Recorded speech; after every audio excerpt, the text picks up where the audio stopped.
प्रतिभा madam नमस्कार।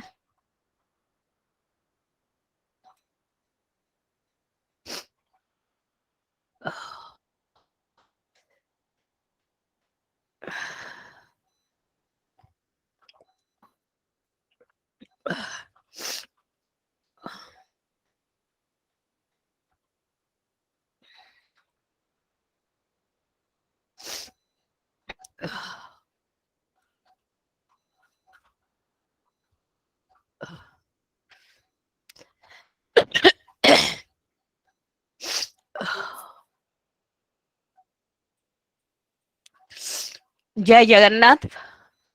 नीलाद्रौ शंख मध्ये शतदल कमले रत्न सिंहासनस्थं सर्वालंकार युक्तं नवघन रुचिरं संयुक्तं जाग्रतेन भद्राय वाम भागे रथचरणयुतं ब्रह्मरुद्रेन्द्र वन्द्यं वेदनं सारमेशं स्वजन परिवृतं ब्रह्मदारु स्मरामि। परम कारुणिक अनंत कोटि ब्रह्मांडर मौडमणि कोटि कोटि ओडियांकर हृदयर आराध्य देवता समग्र विश्व चराचर स्रष्टा आनंद कंद परमानंद सच्चिदानंद अखिल रसवन विग्रह विश्व वेदनार वैद्य देवाधिदेव श्री श्री जगन्नाथंकर चरण कमल रे कोटि कोटि दंडवत।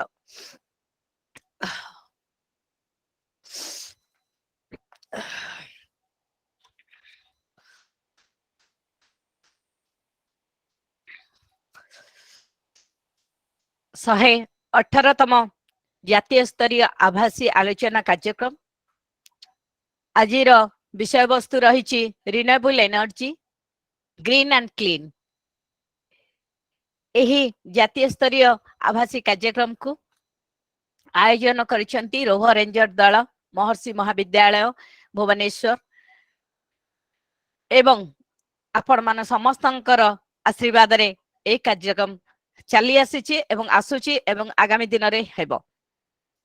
एक बिंदु रे जोग देइथिबा जम्मू काश्मीर ठारू केरल पर्यंत पंजाब ठारू आसाम पर्यंत तथा झारखंड रु दिल्ली पर्यंत महाराष्ट्र रु पश्चिम बंग समस्तंको ओडिशार विभिन्न जिला कोण अनुकोण जोग देइथिबा भारत स्काउट गाइड परिवार समस्त सदस्य माननकु मु डॉक्टर नमिता पट्टनायक सहकारी राज्य गाइड कमिश्नर तथा अध्यापिका अर्थनीति विभाग समस्तंको स्वागत करूची ए गूगल मीट को।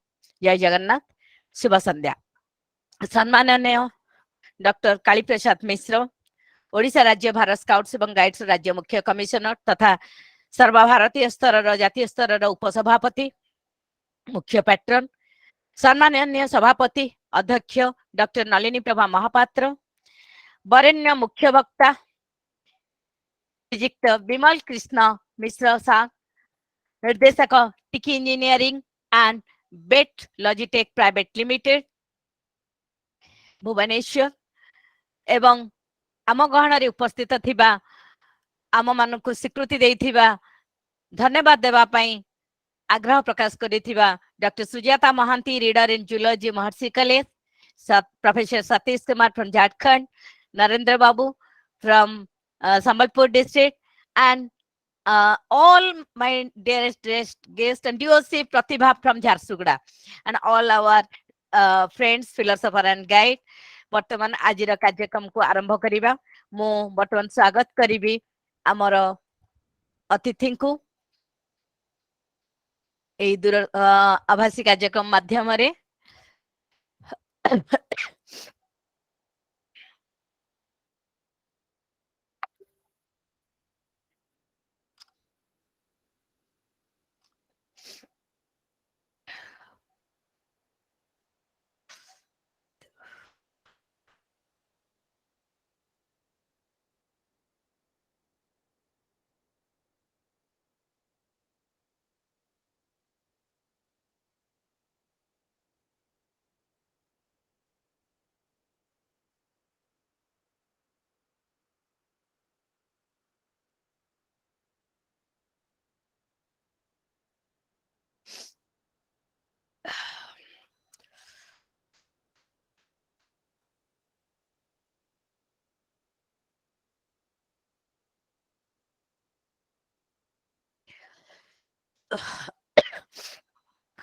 ବିମଲ କୃଷ୍ଣ ମିଶ୍ର ନାଟି ଏତେ ସୁନ୍ଦର।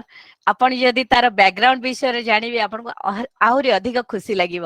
ମୁଁ ଯେତେବେଳେ ସାରଙ୍କର ବାୟୋଡାଟାଟି ପଢିଥିଲି ମତେ ବହୁତ ଖୁସି ଲାଗିଲା ଯେ ଏପରି ଏକ ବ୍ୟକ୍ତିତ୍ୱ ଯେ କି ନିଜ ମା ବାପାଙ୍କୁ ଏତେ ଭଲ ପାଆନ୍ତି ଏବଂ ତାଙ୍କ ନାମ ଅନୁସାରେ ନିଜ ନାମକୁ ସେ ରଖିଛନ୍ତି। ସେ ହଉଛନ୍ତି ଲେଟ୍ କୃଷ୍ଣଚନ୍ଦ୍ର ମିଶ୍ର ଏବଂ ଲେଟ୍ ବିମଳା ମିଶ୍ରଙ୍କର ପୁତ୍ର। ସେଥିପାଇଁ ତାଙ୍କ ନାଁ ହଉଛି ବିମଲ କୃଷ୍ଣ ମିଶ୍ର। ଜଣେ ମେକାନିକାଲ ଇଞ୍ଜିନିୟର ଏବଂ MBA ପଢିଛନ୍ତି। ଆଠଗଡ ଅଧିବାସୀ। କିନ୍ତୁ ଖୁସି ଲାଗୁଛି ତାଙ୍କର ଯୋଉ ଅଧ୍ୟବସାୟ ରହିଛି ସେ ଅଧ୍ୟବସାୟକୁ ସେ ଆମ ମାନଙ୍କ ପାଖରେ ସେୟାର କରିଛନ୍ତି। ସମସ୍ତଙ୍କ ପାଖରେ ତ ପାଠ ଅଛି ବିଦ୍ୟା ଅଛି କିନ୍ତୁ କେତେ ଜଣ ବା ନିଜର ବିଦ୍ୟାକୁ ବ୍ୟବହାରିକ ବିଦ୍ୟାରେ ପରିଗଣିତ କରନ୍ତି ଏବଂ ତାକୁ ସମାଜରେ ସେୟାର କରନ୍ତି ବା ସମାଜରେ ଆମ ସମସ୍ତଙ୍କୁ ସେ ଜ୍ଞାନକୁ ବାଣ୍ଟନ୍ତି। ତା ଭିତରେ ସେ ହଉଛନ୍ତି ଅନ୍ୟତମ। ଏବେ ଦିନେ ଗୋଟେ ଆଭାସୀ କାର୍ଯ୍ୟକ୍ରମ ଚାଲିଥିଲା। ମୁଁ ସେ କାର୍ଯ୍ୟକ୍ରମରେ ଯୋଗ ଦେଇଥିଲି। ମତେ ସାରଙ୍କର କଥାବାର୍ତ୍ତା ବହୁତ ଭଲ ଲାଗିଲା ଏବଂ ମୁଁ ଚିନ୍ତା କଲି ଯଦି ଆମେ ସାରଙ୍କୁ ଇନଭାଇଟ କରିବା ଏବଂ ସେ ବିଷୟରେ ସାର୍ ଯଦି ମୋର ପ୍ଲାଟଫର୍ମ ଭିତରେ କିଛି ଲୋକଙ୍କୁ କହିବେ ହୁଏତ ଭାରତ ବର୍ଷରେ ଅନେକ ରାଜ୍ୟରେ ସାରଙ୍କର କଥା ପହଞ୍ଚି ଯାଇପାରିବ। ଆଠୁ ଭଳି ଖୁସି ଖବର ଆଉ କିଛି ନାହିଁ।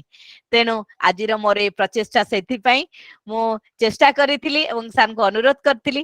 ସାର୍ ଆମର ଅନୁରୋଧକୁ ରକ୍ଷା କରିଥିଲେ ଏବଂ ଆମ ସାଙ୍ଗରେ ଯୋଗ ଦେଇଥିଲେ। A mechanical engineer who has also qualified in MBA from different prestigious institutions like Ravensa, then US BSSUT Burla and Javier Institute of Management MBA. So he's reached with 39 years experience, working experience in leading corporate houses, both in public and private sectors. And you'll find in the field of steel, aluminum, chemicals, fertilizers, industrial consultancy.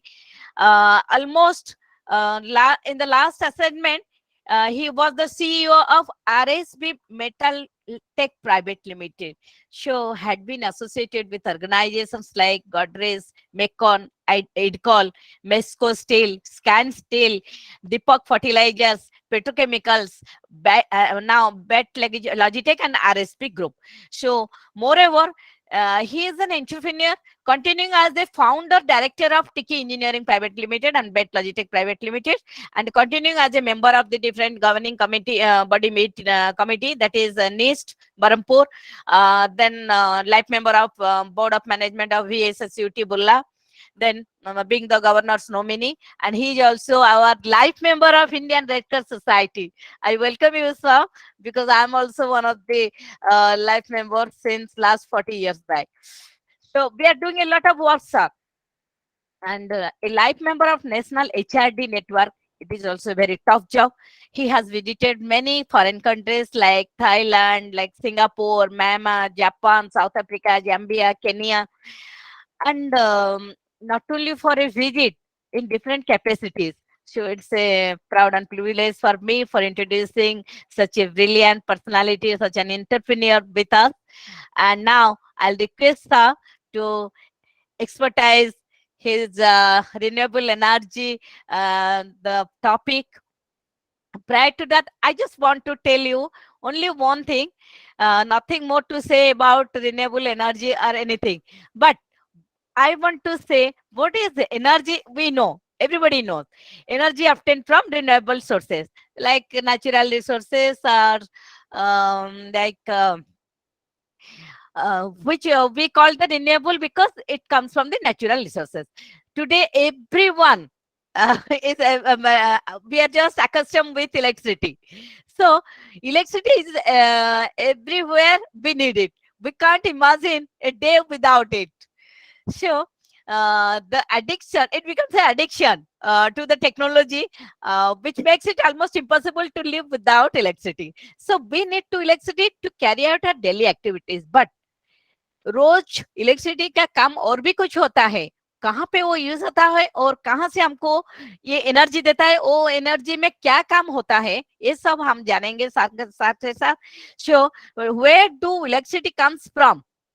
It is generated from different sources, we know that, but how far it is generated and what is the longevity of electricity, and हम लोग कैसे उसको use करेंगे और उसको कैसे reserve करके रखेंगे और कैसे और भी आगे बढ़ने के लिए हमको और ज्यादा इलेक्ट्रिसिटी चाहिए, तो ये एनर्जी को कैसे हम कंज्यूम करेंगे इकोनॉमिकली एंड कैसे उसको शेयरिंग करेंगे भी इकोनॉमिकली, ये सब के लिए हम अभी रिक्वेस्ट करेंगे सर को. Now the platform is with entrepreneur Bimal sir, will listen to him.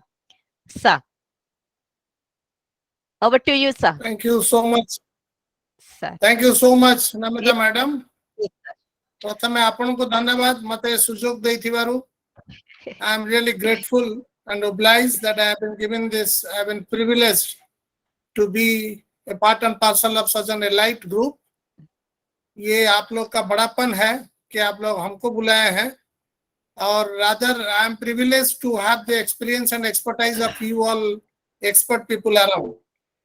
And first and foremost, when I heard about Madam PATTANAIK, that she is associated with Scouts and Guides, Rovers and Rangers, I was more than delighted. Because to be honest, I started my career in the very young age. When I was in class 6 in BP High School, Dhenkanal, I was in Bharat Scouts. And my teacher was Kali Babu, Kali Ratha. Yes. And probably Bartman Kali MISHRA ji achandi amara house Scouts and Guides. I track him always, and anything and everything that comes about Bharat Scouts and Guides, I always keep a track of it. Thank During you, sir. 2 years of my scout career, during 2 years my scout career, I had passed A certificate also. Oh. I mean, what is that? B and A and all that, all those certificates. And it was so exciting. Tenderfoot. And, Tenderfoot and first class. yeah. Okay. Tenderfoot and first class. Tenderfoot and first class. Right. And Moroda Sangha Thila, he was Ashok Patnaik. He passed President's certificate. He got President's Award. And I was fascinated. Malay Patnaik, sir? Ashok Patnaik. Ashok Patnaik, sir. No, Ashok Patnaik.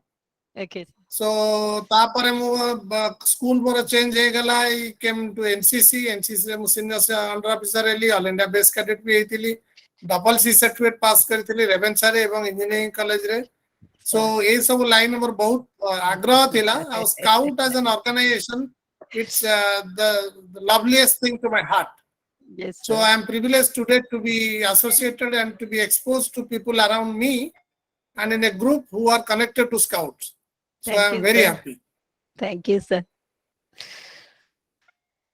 Just 1 second. Just give me 1 second, please. Sir. Yeah, I am back. Sorry. So now, looking at such an August gathering and elite group, may I request all of you to make the rule of today's game. Let us call it as a game of interaction. Yes, sir. It will not be one-way communication. Let us make it two-way communication, because I can see very energetic and very knowledgeable people around. So many people who are professors, who are, good names and well experienced. So you can interrupt me at any point of time without any hesitation, and let us interact, because there is always a scope for me also to learn from all of you. Because renewable energy or energy per se is not that difficult a topic, which many of us are not aware of. Yeah. As Madam Patnaik in her introductory address has told, that energy has become part and parcel of our life, our lifestyle, and our living itself. Without energy, the existence is impossible. Some of us who are taught basics in science from our childhood, हम लोग जितना जानते हैं, ये जो सृष्टि हुआ है, the evolution and the formation of the universe is from energy only. So basically, there are two things. One is energy, other is mass. So these are interchangeable. When energy gets accumulated, mass is formed. When mass gets disintegrated, energy is formed. So the whole universe is made out of energy. So Big Bang theory, like lot many theories आप लोगों ने समझते पढ़ी थी, आप लोग सब सुने होंगे, पढ़े होंगे और आगे को भी पढ़ेंगे, देखेंगे कि energy and mass are interlinked. वो आइंस्टाइन्स थ्योरी बोलो, कुछ भी बोलो, ये सब एक एनर्जी से मास आता है, मास से एनर्जी आता है. So now coming back to the topic, today we will be emphasizing on more on renewable energy. Energy per se, which is commonly used by common people, common man, is, if you ask somebody what is energy, they will say, sir, हम घर में बत्ती जलाते हैं, fan घुमाते हैं, AC चलाते हैं, गाड़ी चलाते हैं, ये सब एनर्जी में चलता है. और क्या एनर्जी होता है? इलेक्ट्रिसिटी है. घर में एनर्जी है? हाँ सर, मेरा घर में एनर्जी है. क्या नहीं है? घर में कैसा एनर्जी हम लोग रीडिंग करते हैं? सर, हमारा एनर्जी मीटर है. घर में जो मीटर लगा हुआ है, that is called energy meter. कितना एनर्जी हमारा घर में आता है, based on that we pay our energy, pay our bills. So it's called bill for the energy that we consume. Why do we pay for it? Though energy is eternal, energy can never be depleted. So energy is always conserved and utilized. So conservation of energy, it takes different shapes, different forms. So the common form of energy which we all people understand, or a common man understand, or a layman understands, is electricity.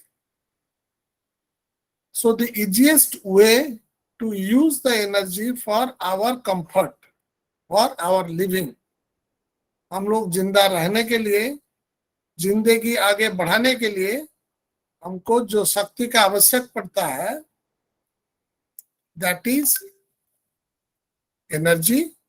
and ये energy कहाँ से हमको मिलेगा? Though energy is plentifully available and the whole universe is full of energy only, but to tap it and get it channelized for our uses is where the technology comes into picture. ये इतना energy चारों तरफ भरा हुआ है, जैसे हम लोग बोलते हैं water water everywhere, not a drop to drink. पानी बहुत भरा हुआ है, और पीने के लिए अभी बोतल से हम लोग पानी खरीदना पड़ता है, 20 रुपया एक बोतल देके. मगर पानी तो हर तरफ भरा हुआ है. और body is formed with 70% of water. Like that energy is everywhere. Every particle, every atom of our body is also a concentrated form of energy. So there are different sources of energy. We will discuss today broadly on a source which is called renewable energy or Akshay शक्ति, जिसका क्षय नहीं है. अक्षय क्यों बोलते हैं? Which is not depleted, जिसका खत्म नहीं होता है. बट ये सारा संसार में there is nothing called Akshay. Nothing is immortal. Not even the God himself or herself. Ramakrishna भी जन्म लिया है, वो भी गए हैं. कोई एटर्नल नहीं होता है, कोई अक्षय नहीं होता है. तो फिर अक्षय क्यों बोला जाता है? Why it is called अक्षय? Because इसका फॉर्म चेंज होता है. और ये अक्षय इज ए रिलेटिव टर्म. हमारा ह्यूमन टाइमलाइन जो है, जैसे हमारा उम्र, हम लोग एक normal average age of a human being now in Indian condition is 80+ years normal life span. ऐसे अगर भी एक आदमी का life span on an average whole world अगर हम पकड़ेंगे, 70 साल भी लेके चलेंगे, तो 70 साल में हम लोग पैदा होते हैं, खत्म हो जाते हैं. फिर 70 साल के बाद बीच में हम लोग कितना फॉर्म ऑफ एनर्जी यूज करते हैं, but ultimately that energy goes back again and get recycled. तो ये कंजर्व होता है, यूज होता है. तो ये हमारा जो लाइफ स्पैन है 70 साल, ये लाइफ स्पान के मुताबिक when we'll discuss about different forms of energy थोड़ा आगे, तो हम लोग देखें कि उसका सोर्स का life is millions and billions of years, तो उसका आगे 70 साल is nothing. So for a human timeline, हमारा मनुष्य का जो टाइमलाइन होता है, हम सोच सकते हैं मैक्सिमम 100 साल का पीछे, 100 साल का आगे. हमारा दादा परदादा का सोच सकते हैं, या हिस्ट्री किताब निकाल के 2000 साल तक पीछे का सोच सकते हैं. When Christ was born, or Ashok had the war, or Alexander invaded India, या आगे को थोड़ा सोच सकते हैं, but the time is immemorial. आप इसको आगे कितना तक सोच सकते हैं, उससे भी ज्यादा एनर्जी का सोर्स एग्जिस्ट करता है और डिफरेंट फॉर्म लेता है. That is why it is called अक्षय. सो इसका क्षय नहीं होता है within the span of our imagination. Okay, so let us stop with that for our definition. So energy से सृष्टि हुआ है, और ये एनर्जी को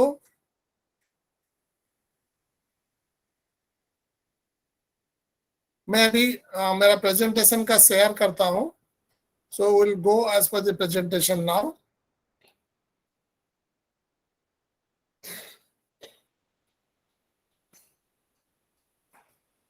Yeah, friends, I have written it in English and Odia. If there are people who are not conversant with Odia, can have the questions. अगर हिंदी में पूछना चाहते हैं, मैं अच्छा हिंदी तो बोल नहीं सकता हूँ, पर थोड़ा बहुत मैनेज कर पाऊंगा. And I would request all of you not to get perturbed at any point of time. If you have any query, in fact, I am not an expert on this subject, neither I am an expert on energy itself.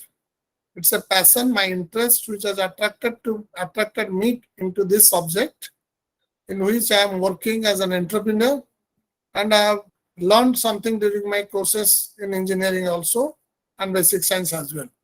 So all of you are exposed to similar kind of exposures. So you can interrupt me. I will also be able to learn something from you. Maybe you know something better than me in some of the areas. So today we'll be discussing on renewable energy, green and clean energy. इसका भी definition आगे हम लोग देखेंगे. अक्षय शक्ति, शुद्ध और सबुज शक्ति. ओके, 20 अगस्त को इंडियन अक्षय ऊर्जा दिवस पालन किया जाता है. This is India's renewable energy day, which is just passed. 8 दिन पहले ही गया हुआ है. ये अक्षय शक्ति का इतना अभी डिमांड बढ़ गया है, इतना अभी चाहिदा आ गया है, क्योंकि जो फॉर्मल सोर्सेस ऑफ एनर्जी है उसका डिप्लीशन बहुत फास्ट होता है, बिकॉज इसका रिक्वायरमेंट बढ़ गया है. सो इसका आहिस्ता आहिस्ता the sources are getting exhausted, आगे को और मिलेगा नहीं. तो इसीलिए अक्षय शक्ति का ऊपर में अभी डिमांड बढ़ गया है. अपार्ट फ्रॉम दैट और क्या क्या एंगल है वो भी थोड़ा देखते हैं.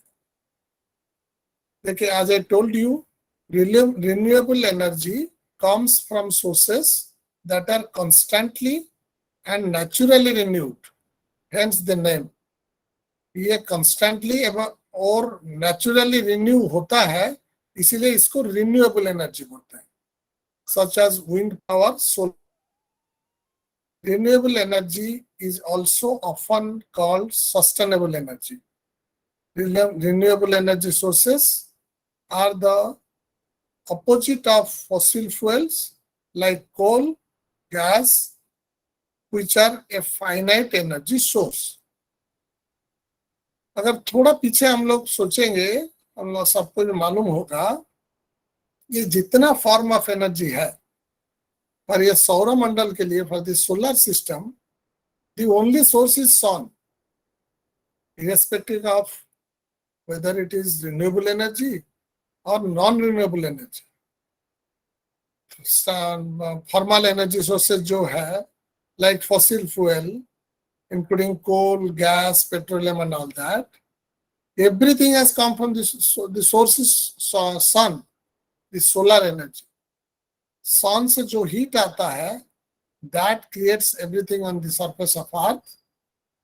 कोई crores and crores of years back कोई जंगल धस गया माटी के नीचे, and being under the earth with the heat and the pressure, ये convert हो गया है to coal or petroleum, which are reserved at different places on the earth's crust.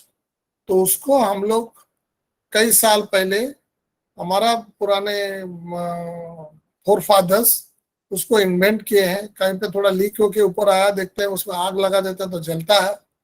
So they wanted to trap that. उसको trap करके उससे light और energy, heat और fire दोनों ये लोग यूटिलाइज किए. So the real source is sun. So solar energy से ये विंड पावर भी जो हम लोग बोलते हैं, this also runs because of solar energy. अगर सन ये टेम्परेचर डिफरेंस नहीं करेंगे दो जगह के बीच में, एक समुद्र का सरफेस और लैंड सरफेस, ये दोनों में there is a difference of temperature. दिन का टाइम में पानी जल्दी गर्म नहीं होता है, बालू जल्दी गर्म होता है, जल्दी ठंडा हो जाता है. सो दिन का टाइम में, डे टाइम में बालू गर्म होके the air on top of it becomes hot, but this air on top of the sea becomes remains colder, not cold exactly, colder compared to the surface air, to the coastal air. तो इसलिए there is a flow between the gradient हो जाता है दोनों का बीच में. there is a difference of temperature that makes the wind to flow. So everywhere the wind flows because of the temperature difference in the atmosphere. So temperature कौन create करता है, difference कौन create करता है? Again sun. So the wind energy is also governed by solar energy. So the ultimate source is solar. Okay. So now let us come back to what are the renewable sources, renewable energy sources. जैसे हम लोग बोले पहले है wind energy is also by governed or generated by solar energy. Next is solar energy itself, which formally हम लोग solar energy बोलते हैं क्योंकि हम लोग डायरेक्टली सन से जो रिसीव करते हैं. कैसे रिसीव करते हैं, इसका दो किस्म का होता है, सोलर थर्मल, सोलर फोटोवोल्टाइक. तो इसको भी लेके हम लोग हमारा एनर्जी रिक्वायरमेंट को मीट करते हैं. Third is tidal energy. समुद्र में जो टाइड्स आते हैं या जो वेव्स आते हैं, there is something called tide which comes at a regular interval of maybe high tides and low tides. हम लोग सुने हुए होंगे. हाई टाइड्स दिन का एक पर्टिकुलर टाइम में आता है, लो टाइड और एक टाइम में आता है. कभी फुल मून और हाफ मून या नो मून डे में भी हम लोगों का टाइड बढ़ जाता है. सो ये टाइड एक जो पानी को पूरा खींच के जमीन में ले आता है, और जो wave that's a continuous perennial 24/7 to 365 days for millions and billions of years it is going on, and that is full of energy. वो भी किसके लिए चलता है? Because of sun again. So ये जो एनर्जी उसके अंदर है उसको अगर हम टैप कर सकते हैं, you can see in this picture कि टाइडल एनर्जी को एक तो प्रोपेलर फैन अगर हम ऐसा लगा के रखेंगे उसके अंदर दबा के, पानी का जब डायरेक्शन एक साइड से दूसरा साइड जाएगा या समुद्र से जमीन पर आएगा फिर जमीन से समुद्र तक जाएगा, उस टाइम में वो प्रोपेलर को घुमाएगा, and behind the propeller if you have a generator you get electricity out of it. So that is called tidal energy or wave energy. ये दोनों अलग अलग किस्म का होता है. बाद में कभी आप लोग उस पर पढ़ सकते हैं या कभी क्वेश्चन है तो हम पूछने से I can clarify this. Next is geothermal energy. Geothermal क्या होता है? Geo is basically our earth is called geo. Anything connected to earth is geo. Earth crust is the hottest place. जो अर्थ का जो कोर होता है ये एकदम मोल्टन स्टेज में है at a very high temperature, और आहिस्ता आहिस्ता आज you come to the crust पूरा सरफेस को आता है, वहाँ लिवेबल टेम्परेचर हमारा मैनेजेबल टेम्परेचर रेंज में आ जाता है. तो ये ग्रेडियंट है अर्थ का. अगर कोर में हम लोग जाते हैं और सरफेस तक आते हैं, ये जो डिफरेंस ऑफ टेम्परेचर है, जैसे इन वल्कानोस जो कोर से अंदर आ जाता है मोल्टन मेटल्स, मोल्टन स्टोन्स, तो ये सब इतना हाई टेम्परेचर होता है, and temperature is energy, that is heat energy. तो वो एनर्जी को अगर हम लोग टैप करते हैं, then that is called geothermal energy. मतलब धरती का अंदर जो हीट है, जो ताप है, जो जियो का थर्मल है, उसको हम लोग यूटिलाइज करके उसे क्या बनाएंगे, इलेक्ट्रिसिटी बनाएंगे, which is commonly used by us for our applications। तो जियोथर्मल कैसे बनता है वो आगे डिस्कशन करते हैं। Next is biomass.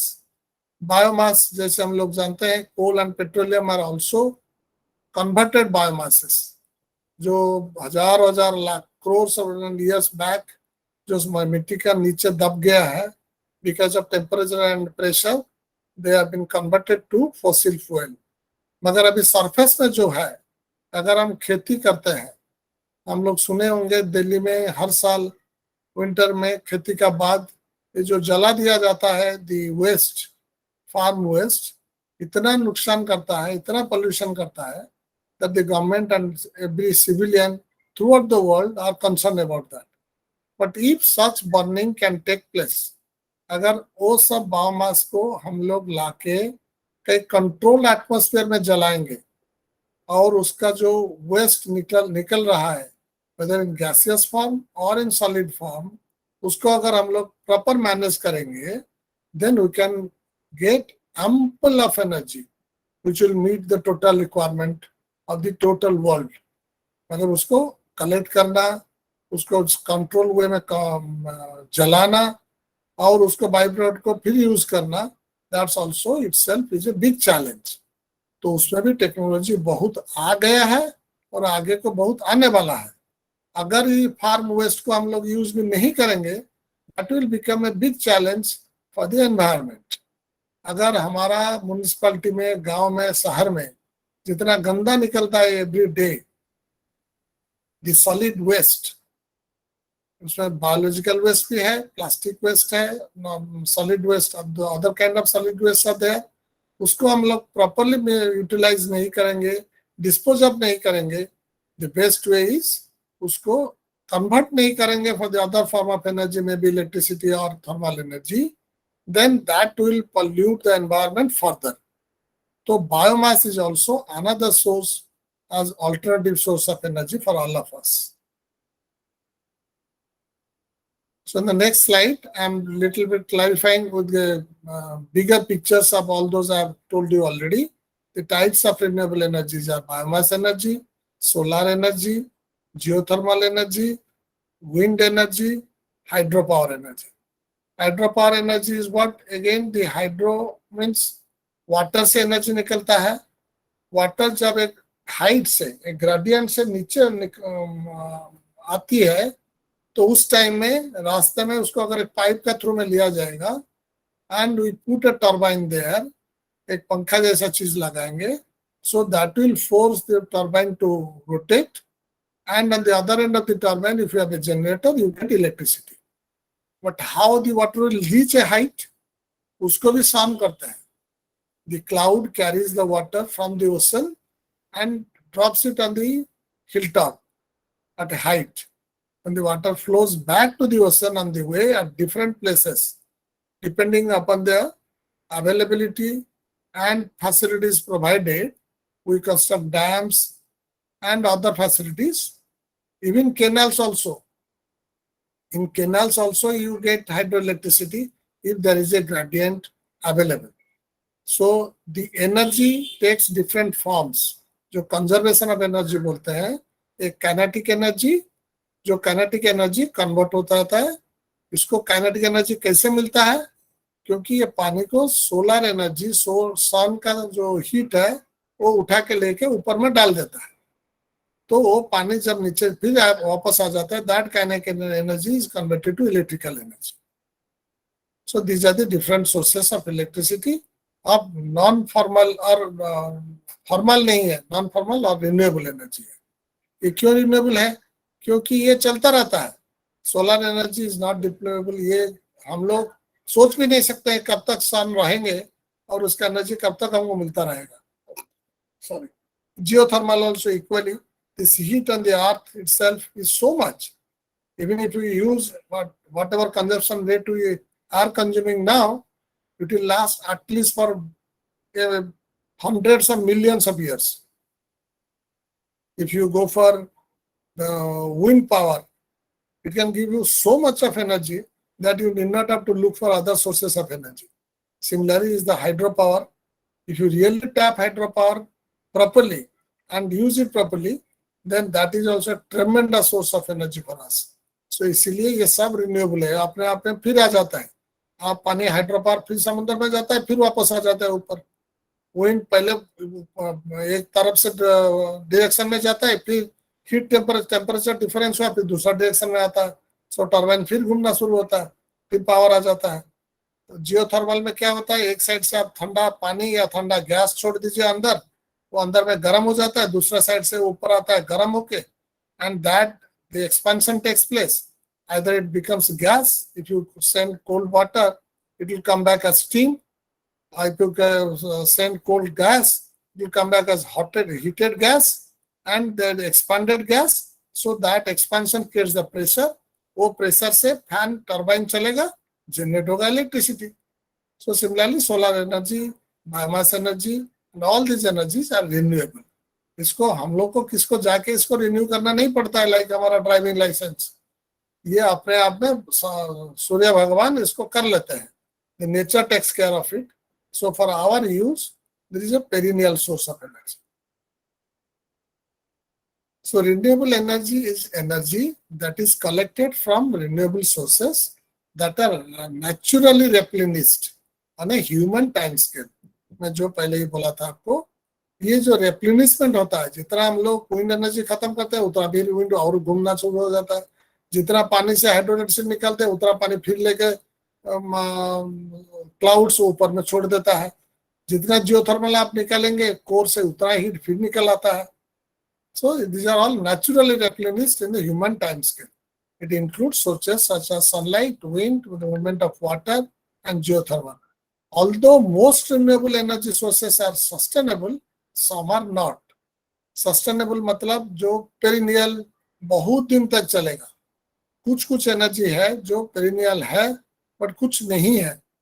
For example biomass, अगर हम लोग खेती नहीं करेंगे तो उसका वो खेती का वेस्ट कम निकलेगा. अगर हम लोग खाली कोई हाइड्रो इलेक्ट्रिसिटी का ऊपर में डिपेंड करेंगे, आप लोग सुने होंगे कभी कभी समर में या रेनी सीजन में अगर प्रॉपर रेन नहीं हुआ, सफिशिएंट रेन नहीं हुआ, और dams become dry in summer, तो हम लोगों को इलेक्ट्रिसिटी नहीं मिलता है. Thermal power plants gets closed. So some of them are not sustainable, but most of them are sustainable. To better understand what renewable energy is and how it works, it helps to take a look. At some examples of renewable energy sources and the technologies that power them. Among the most common of them, of these sources are solar energy. To create solar energy, photovoltaic cells on solar panels trap sunlight. Then an inverter converts the sunlight into electricity that can be used in our home. ये picture में हमने दिखाया है, आप देखिए यहाँ सन और ये है photovoltaic cell. Why it is called photovoltaic? Photo means light, volt means electricity. जो लाइट से इलेक्ट्रिसिटी निकलता है इसको बोलते हैं फोटोवोल्टाइक. सो फोटो से इलेक्ट्रिसिटी निकलता है.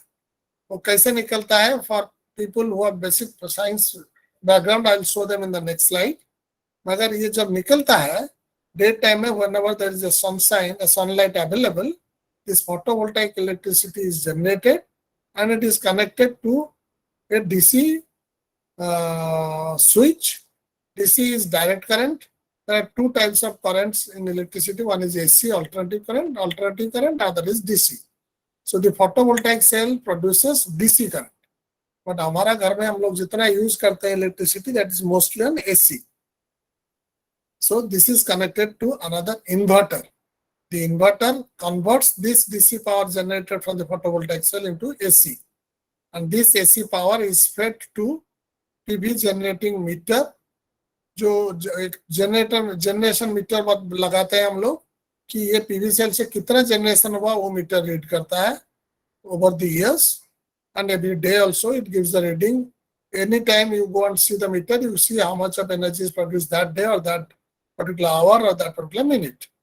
Then that is connected to your main fuse box, or which we call in our houses or industries or factories as junction box or distribution box, जहाँ से power distribute होता है to different rooms or different parts of the industrial houses. This power on one side from the distribution box goes to the home हमारा use के लिए or to the factory. On the other side, this is connected through the utility meter. हमारा घर में जो electricity meter लगा हुआ है वो मीटर में इसको कनेक्ट किया जाता है and it goes back to the grid again. इसमें एक तो चीज हम क्लैरिफाई कर देते हैं जिसको सोलर का ऊपर में थोड़ा नॉलेज नहीं है. ये मीटर जो हम लोग घर में अभी लगा रखे हैं या इलेक्ट्रिसिटी डिपार्टमेंट हमारे घर में लगाया है, this is unidirectional meter. Unidirectional क्यों? क्योंकि ये पोल से डिस्ट्रीब्यूशन कंपनी हमको जो इलेक्ट्रिसिटी देता है वहां से वो तार में जो इलेक्ट्रिसिटी हमारे घर में आता है वो पहले it comes and enters into the meter, then it comes to our distribution box. तो मीटर रीड करता है कितना एनर्जी हम लोग बाहर से लाए हैं, डिस्ट्रीब्यूशन कंपनी से या गवर्नमेंट से लाए हैं. So it is unidirectional. पर जब आप सोलर इंस्टॉल करेंगे घर में तो ये सोलर का जो पावर आया आप घर में यूज करेंगे. अगर आप घर में कोई नहीं रहता है सोलर तो बंद नहीं होता है, इसका जनरेशन कंटिन्यूस चलता रहता है. अगर मैं घर छोड़ के 2 महीने के लिए मेरे बच्चे के पास चला गया या हम ऑफिस चले गए दिन का टाइम में, इसका जो जनरेशन होगा वो जाएगा कहाँ? ये तो एसी कन्वर्ट होगा. Then it will go back to the grid. उससे क्या फायदा है? नहीं, मीटर चेंज होके एक बाई डायरेक्शनल मीटर बैठेगा जिसको हम लोग बोलते हैं नेट मीटर. उसमें इंपोर्ट और एक्सपोर्ट दोनों का नेट फिगर निकलेगा. टुडे आज क्या होता है, जब हम लोग सोलर नहीं बैठाए हैं तो जो हम लोग लाते हैं खरीदते हैं power from the distribution company, that meter reading shows or gets recorded in the bill, and based on that number of units we have purchased or we have imported, we pay the bill. But अगर solar आप बैठा देते हैं तो आप दिन का time में या महीना भर में कुछ एक्सपोर्ट भी किया होगा. दिन में 6 घंटा 8 घंटा जब सन रहते हैं उस टाइम में जो पावर आता है, अगर हम लोग घर में नहीं रहते हैं, एसी नहीं चलाते हैं, फैन नहीं चलाते हैं, कुछ भी नहीं चलाते हैं, तो पावर तो आप सरप्लस होगा ही. So whenever there is a surplus power that flows back to the grid, whenever there is a deficit in our home requirement, then it will draw power from the grid. That is why it is called bidirectional meter. So this is on-grid solar system arrangement. There is something called off-grid solar system also. What is off-grid? Here also the PV cell is there. Sun rays falls on the PV cell, photovoltaic cell. Power is generated and ये charge controller का through में ये power आके battery bank लगा दिया जाता है. Number of batteries in the form of parallel और सीरियल मोड में लगाया दिया जाता है, कनेक्ट किया जाता है, और वो जो पावर वहां से आता है सब आके बैटरी बैंक में पहले स्टोर हो जाता है. ठीक है. But battery bank has also got a limited capacity of storage. अगर उससे भी ज्यादा हो गया, उसका कैपेसिटी का बियॉन्ड हो गया और हमारा घर में जो जरूरत पड़ा तो ये बैटरी बैंक से पावर आएगा, हमारा घर में यूज होगा. फिर अगर सरप्लस हुआ तो ये मीटर का थ्रू में जा सकता है. बट अभी गवर्नमेंट ने क्या किया है, particularly Orissa government has not permitted for power to be exported from the battery. तो अगर हम लोग ये ऑफ ग्रिड इसको बोलते हैं, इसमें नेट मीटर नहीं बैठता है. Of grid means it is not connected or tied to the grid. Means you cannot export your surplus solar power to the grid. अगर इसमें जो ऑन ग्रिड बोलते हैं और ग्रिड टाइड सिस्टम बोलते हैं, इसमें आपका जो सोलर का सरप्लस पावर है आप ग्रिड में भेज सकते हैं, so that your electric bill goes down. मेरा घर में मैं खुद बैठा हूँ solar for last 3.5 years. My electric bill has gone down by more than 60 to 65%. On an average, it has gone down. My bill, I am paying only 35% of the bill what I used to pay 3 years back. So ये इसका advantages है. But इसका disadvantage क्या है कि जब सन चला जाएगा या अगर बारिश आ गया, धूप चला गया कोई भी रीजन से, या तूफान आया, बारिश का सीजन में 2 दिन 3 दिन तक सन नहीं आया, तो आपका जनरेशन घट जाएगा और आपको पावर नहीं मिलेगा. और ऐसा हो सकता है कि कभी ग्रिड का पावर भी चला गया, मे बी फॉर मेंटेनेंस और फॉर ब्रेकडाउन, तब भी ये solar will stop giving you power. ये एक सेफ्टी मेजर लिया गया है, क्योंकि अगर ये लोग मेंटेनेंस कर रहे हैं इस तरफ, मेंटेनेंस टीम, और आपका घर में सोलर प्रोड्यूस करके वहां चला गया पावर, एक 5 किलोवाट का power plant can kill at least 50 people. इतना ही पावर का झटका रहेगा, इसमें जो काम करने वाला सब मर जाएगा. इसीलिए दी सेफ्टी मेजर्स, इसका आर्टिफिशियल इंटेलिजेंस ये इन्वर्टर में लगा दिया गया है कि ये जब ये सेंस करेगा, whenever it senses that there is no power, यहाँ अगर वोल्टेज का सेंस करता है, रेफरेंस वोल्टेज उसको 240 वोल्ट नहीं मिलता है, तो ये इमीडिएटली कट ऑफ कर देगा this power to reach go beyond this inverter. और ये पावर यहाँ जनरेट होता रहेगा, मगर ये पावर इन्वर्टर से बाहर नहीं निकलेगा, तो रिटर्न जाने का सवाल नहीं है. और आप अंधेरे में बैठेंगे, आपका घर को पावर नहीं मिलेगा, क्योंकि ये सोर्स बंद है, ये सोर्स भी बंद हो जाता है. But in off grid, if there is no power, if there is cloud also, आपका जो एनर्जी स्टोर होकर रहा है बैटरी में, that you can use in your house और factory. So these are the 2 sources of photovoltaic solar. और एक solar का क्या यूज है? Solar thermal system. Solar thermal क्या होता है? आप लोग देखे होंगे, सुने होंगे रिगार्डिंग सोलर कुकर्स. एक ब्लैक बॉडी रेडिएटर करके ब्लैक बॉक्स बना दिया जाता है, उसका ऊपर का कवर को, ढक्कन को हम लोग ग्लास लगा देते हैं. उसका थ्रू में जब सनलाइट अंदर जाता है या हीट अंदर जाता है, दैट गेट्स एंट्रैप्ड. उसका अंदर से वो निकलेगा नहीं, तो उसी का अंदर घूमता रहेगा. और अगर बर्तन में लेके आप अगर सब्जी करना है, दाल करना है, राइस करना है, जो भी करना है उसका अंदर रख दीजिए, आधा घंटा अंदर सब पक जाता है. So you get the heat energy from the solar, from the sun, and that heat energy is utilized for our different purposes. आप लोग कोई अगर कभी भी माउंट आबू गए हुए हैं, तो प्रजापिता ब्रह्म कुमारी का जो संस्था है, तो वहां पर जस्ट 1 मिनट कितना मोटे भिसी अच्छे कितना रखी, सॉरी. सो माउंट आबू में जर्मन का डोनेशन से तो बहुत बड़ा सोलर थर्मल पावर प्लांट बैठा हुआ है. दो I have not seen it, I have heard and I have read about it. It's a 200 kilowatt ऐसा कुछ या 2 मेगावाट का सिस्टम है, जिसमें क्या होता है, बहुत बड़ा बड़ा पैराबोलिक मिरर लगा दिया गया है, जिसमें सन लाइट जब आके गिरता है, वो कंसंट्रेट होके एक पर्टिकुलर जगह में जाके एक बल्ब जैसा रहता है, उसका अंदर पानी फ्लो करता है, वो पानी को गर्म कर देता है. तो वो पानी तुरंत instantaneously with that much of heat उसको स्टीम बन जाता है. That steam flows back to the turbine. जैसे हमारा थर्मल पावर प्लांट चलता है, ऐसा ये भी चलता है. So that is called solar thermal power. So solar को हम लोग सोलर फोटोवोल्टाइक सोलर में यूज कर सकते हैं, सोलर थर्मल में भी यूज कर सकते हैं. और मेनी अदर सोर्सेस. हम लोग अगर टाइम बचेगा, आप लोग क्वेश्चन पूछेंगे, तो सोलर एनर्जी और किस किस फॉर्म में हम लोग यूज कर सकते हैं वो बताएंगे. There are hundreds of different methodologies by which we can conserve energy from the sun and use it in future. Okay, now let us go to the next slide. ये एक फोटोवोल्टाइक सेल का एक तो cross section मैंने दिखाया है. इसमें solar sunlight से कैसे पावर निकलता है. अगर हम किसी भी चीज में हमारा मोबाइल फोन लेके सन में रख देंगे तो ऑटोमेटिकल चार्ज नहीं होता है, या हमारा टीवी लेके धूप में अगर रख देते हैं, वो अपने आप नहीं चलता है. तो उसको एनर्जी कैसे निकलता है. बेसिकली ये जो सोलर पैनल हम लोग लगाते हैं, ये नेक्स्ट स्लाइड में मैं दिखा देता हूँ. ये एक पैनल है, टिपिकल पैनल इसको बोलते हैं. अगर आप लोग देखें, सोलर पीवी पैनल ऐसा ही दिखता है. इसमें ये जो ब्लू ब्लू पैचेस आप देखते हैं, ये पैचेस है सोलर सेल्स. ये सब सेल को ये देखिए डायरेक्शन दिया गया है, करंट फ्लो होता है, सीरीज में, और अल्टीमेटली यहाँ एक पॉजिटिव और नेगेटिव होके पैनल से निकलता है। ये सेल के अंदर क्या है, ऐसा इंडिविजुअल सेल्स है। ये सेल को ये ग्रुप में डाला दिया गया है और ग्रुप को लेके पैनल में डाला दिया गया है।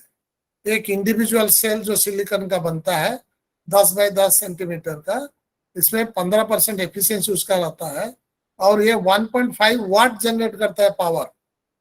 1.5 वाट, जो हमारा एक छोटा पेंसिल बैटरी बोलते हैं हम लोग, जो लगाते हैं रिमोट में लगाते हैं, ये सब 1.5 वोल्ट का होता है। ये 1.5 वोल्ट का जगह में ये एक पैनल कितना वोल्ट देगा, 0.5 वोल्ट। सो ऐसे अगर 3 तो सेल हम लोग सीरीज में जोड़ देंगे तो ये हमको दे देगा 1.5 वोल्ट। और एम्पियर कितना देगा, 1.5 इंटू 4, 4.5 वाट करंट देगा, एम्पियर में। और करंट कितना देगा ना, 3 एम्पियर। सो इसीलिए ये एक सेल हो गया, सेल से एक ग्रुप ऑफ सेल्स हो गया जो पैनल हो गया, ये बंच ऑफ पैनल्स हो गया। Going back to the previous slide जो मैंने दिखाया था, पी एक सेकेंड, ये देखिए, this is called P N junction. N type semiconductor, P type semiconductor. N is negative, P is positive. ये दोनों सेमीकंडक्टर को एक तो इलेक्ट्रोलाइट सेपरेटर में लगा दिया जाता है एंड ऊपर में एक तो ट्रांसपेरेंट ग्लास लगा दिया जाता है। ये सिलिकॉन से बनता है और इसीलिए इसको सेमीकंडक्टर बोला जाता है। बाकी फर्दर इनके कैसे हम लोग को जाने का जरूरत नहीं है अभी। ये पीएन जंक्शन ऐसा रहेगा, इसको चारों तरफ एक एल्यूमिनियम फ्रेम में बांध दिया जाता है। Whenever sunlight falls on it, it's get activated and this PN junction से करंट इलेक्ट्रॉन्स फ्लो करना शुरू करता है। वो फ्लो कैसे करता है, ये पॉजिटिव से नेगेटिव को चले जाता है और ये जैसे नेगेटिव में ज्यादा हो गया इलेक्ट्रॉन, ये एक तार हम लगा देंगे, ये तार का थ्रू में ये फिर वापस घूम के, सॉरी, ये तार का थ्रू, ये फ्लो इलेक्ट्रॉन ऐसे फ्लो करता है and the current flows in the opposite direction of electron.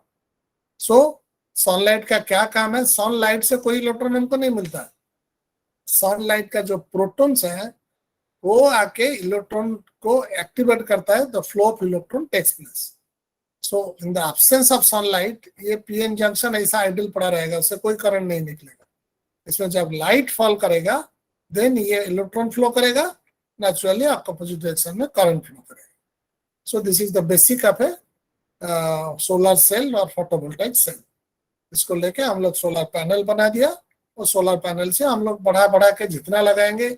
अभी हमारा प्राइम मिनिस्टर जी कहीं इनॉग्रेट किए, आप सुने होंगे, 1000 मेगावाट। हमारा घर में जो एनर्जी मीटर होता है वो किलोवाट में आता है। Kilowatt, 1 kilowatt hour is 1 unit of electricity. 1 kilowatt अगर हम 1 घंटा चलाते हैं तो 1 यूनिट हम लोग देते हैं पैसा। इसको nowadays we are paying either 6 rupees 7 rupees, depends on different states का रेगुलेटरी का रेट दिया गया है। ये 1 मेगावाट 1000 वाट में 1 किलोवाट होता है, 1000 किलोवाट में 1 मेगावाट होता है। ये अभी हमारा गवर्नमेंट का टारगेट है 2030 will meet almost 2035 will meet almost 50% of our energy requirement from solar panels. So बहुत मेगा स्केल में बड़ा सोलर स्ट्रक्चर्स अभी इंस्टॉल होते जा रहा है at different places. Okay, so now let us come back to our other sources of energy, which is wind energy. Wind energy works by harnessing air movement to rotate the blades of large wind turbines. ये आप देखते हैं कि समुद्र का अंदर में, पानी का अंदर में ये टर्बाइन बैठा दिया गया है। That helps in one way that we don't consume the land mass, और हमारा सरफेस का जमीन का जरूरत नहीं पड़ता है। और particularly as we all know, ये समुद्र में पानी, समुद्र में हवा हमेशा फ्लो करता है इन आइदर द डायरेक्शन। और ये जो विंड मिल होता है वो डायरेक्शन ऑटोमेटिकली स्विवल होता है, जिस डायरेक्शन में फैन हवा घूमेगा उसी मुताबिक ये भी घूम जाएगा। और इसका अंडर वाटर केबलिंग करके हम लोग पावर बाहर लाके इसको यूज करते हैं। So the turbine then converts the kinetic energy of the rotation of the mechanical power. ये जो घूमने से जो kinetic energy rotate करता है, ये शाफ्ट लगा हुआ है, पीछे टर्बाइन लगा हुआ है, ये टर्बाइन ये शाफ्ट जाके पीछे जनरेटर में लगा हुआ है, and that generator produces electricity. So kinetic energy, which is created out of wind energy, friction of the wind flow on the blades of the turbine, is converted to electricity. Hydroelectric energy or hydropower. One of the first energy sources used to generate electricity was hydropower. Hydropower कैसे लोग energy शुरू किए कि हम लोग देखा कि जब बाढ़ आता है, नदी का बंद तोड़ के वो निकल जाता है, सबको साफ करके चले जाता है, तो इसका इतना पावर होता है, ये पानी का स्रोत में, तो देन इंटेलिजेंट पीपल थॉट, अरे why can't we convert this power of the water for generation of electricity. तो उसको क्या किया, पानी को बंद बना के, डैम बना के एक हाइट तक ऊपर ले लिया गया. देखिए ये नीचे का पिक्चर में, the dam is here at a higher place, maybe at the, for example अगर हम उड़ीसा का लेंगे, हीराकुद डैम जो है that is at 629 feet from sea level. तो हम लोग सी लेवल तक पहुंचने के लिए जो डिफरेंस है, ये तो इतना दूर तक नहीं आता है. Sorry, 629 feet is the water height यहाँ पर. बाकी जो डैम का जो हाइट है, वो अगर हम लोग 1 किलोमीटर या 2 किलोमीटर का दूर में या 5 किलोमीटर का दूर में जो ग्रेडियंट है, ये प्रेशर में पानी नीचे आएगा. उसको अगर हम चैनलाइज करते हैं और यहाँ एक तो टर्बाइन बैठा देते हैं, तो पानी जो ऊपर से नीचे आएगा, ये टर्बाइन को घुमाएगा और ऊपर जनरेटर लगा हुआ है, इससे बिजली निकलेगा और उसको ट्रांसमिशन टावर का थ्रू में हम लोग डिस्ट्रीब्यूट करेंगे. और ये पानी यहाँ कैसा पहुंचेगा, ये समुद्र से पानी ये क्लाउड का थ्रू में जाके फिर यहाँ पर भर जाएगा. सो this is A water cycle, हम लोग जो बचपन से पढ़ के आए हैं. So that is how hydro electricity energy is produced. इसमें तो एक रिवर्स फ्लो अगर हम कर सकते हैं, हम उसको आगे भी बताएंगे, अभी थोड़ा बता देते हैं. आप लोग जाने, काफी लोग को जानकारी है कि एक जनरेटर और एक मोटर में ज्यादा कुछ फर्क नहीं है. Generator produces electricity, motor produces mechanical energy और रोटेशनल एनर्जी. तो हम लोग जहाँ ये मोटर को उल्टा कर देने से, मतलब फ्लो डायरेक्शन चेंज कर देने से जनरेटर बन जाता है. तो ये जो यहाँ जनरेटर लगा हुआ है, ये जो टर्बाइन लगा हुआ है, अगर ये टर्बाइन को डे टाइम में हम लोग, पानी तो अगर हमेशा यहाँ से ऊपर से नीचे जाएगा तो खत्म हो जाएगा. तो ये पानी को अगर हम लोग फिर लेके ऊपर पंप करके छोड़ देंगे, तब पानी डे टाइम में जितना हमको सोलर में या कहीं सोर्स से पावर निकलेगा, उसको कंजर्व करने के लिए ये पानी को वापस इसी जनरेटर को हम लोग मोटर कर देंगे. ये मोटर कैसा चलेगा, यहाँ सोलर पैनल बैठा देंगे ऊपर में. डे का टाइम में, दिन में वो सोलर पैनल से इलेक्ट्रिसिटी आएगा, ये जनरेटर को मोटर करके पानी को फिर वापस लेके ऊपर छोड़ देंगे. सो द सोलर एनर्जी का जो पावर आया, that gets conserved with the kinetic energy formed out of lifting the water from a lower level to the higher level. जैसे मैंने सोलर पीवी सेल में बताया था कि एनर्जी लाइक हम लोग बैटरी में स्टोर करके रखते हैं. So here the water works as a battery. हम लोग काइनेटिक एनर्जी का फॉर्म में वाटर को नीचे से लेके ऊपर डाल देते हैं. और जब सोलर खत्म हो गया, सन चले गए, तो रात को फिर वही पानी जो ऊपर हम छोड़े थे उसको फिर नीचे लाएंगे और ये मोटर विल बिकम जनरेटर और पावर हमारा घर में पहुंचेगा, हमारा फैक्ट्री में पहुंचेगा. So this is the new technology which has come up to conserve और to preserve the day time energy that is from solar source to lift the water back to the reservoir. That is called pumped water energy conservation, pumped water battery. So ये hydro electricity गया. Next क्या है, geothermal energy. Geothermal energy comes from the heat located deep within the Earth's interior. It works by drilling wells into the ground, which then allows steam or water to reach the surface and power the turbines that creates electricity. ये जैसे दोनों picture में आप देखिए, यहाँ पर ये अर्थ का सरफेस है, नीचे जो प्रोडक्शन यूनिट है यहाँ से पानी को जब अंदर छोड़ा जाता है, ये अंदर जाके गर्म हो जाता है और यह जो ऊपर आता है ये एक्सपेंडेड फॉर्म में आता है या स्टीम फॉर्म में आता है, आके ये टरबाइन को घुमाता है. Then it is connected to the generator and the generator produces electricity. Same in a big industrial scale. यहाँ पर देखिए थर्मल पावर स्टेशन लगा हुआ है, जियो थर्मल पावर स्टेशन. हम लोग थर्मल पावर स्टेशन, हम लोगों का दिमाग में क्या है, जहाँ पर कोयला को जला के थर्मल एनर्जी निकलता है, पानी को स्टीम बना के हम लोग टरबाइन चला के पावर निकलते हैं.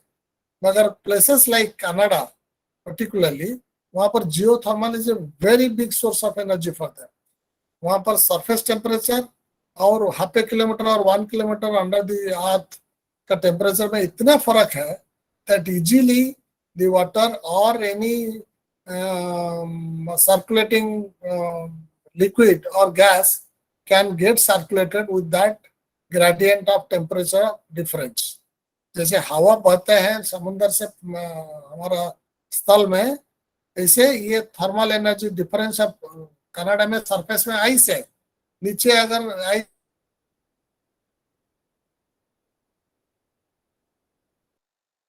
200 डिग्री या 500 डिग्री हो जाएगा.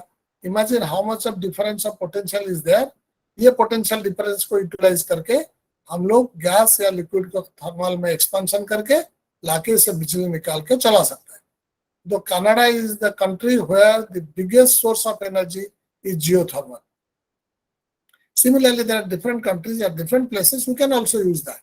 हम लोगों का जो उष्मा प्रसवन रहता है, जो गेसर जहाँ डिफरेंट जगह में रहता है, गर्म पानी निकलता है अंदर से, इसको भी अगर हम मास स्केल में कहीं पर निकलता है, we can utilize there also. So this is a major source of energy and उसका sustainability is also very good. क्योंकि अर्थ का हीट कभी नहीं खत्म होगा और हम लोग इसको जिंदगी भर भी चला सकते हैं. हमारा for millions of generations we can continue to get power from this. So this is geothermal. Next is biomass energy. Biomass is renewable material that comes from plants and animals. Some common biomass sources include wood, agricultural crop, and municipal solid waste. Biomass can be converted into energy using several different methods.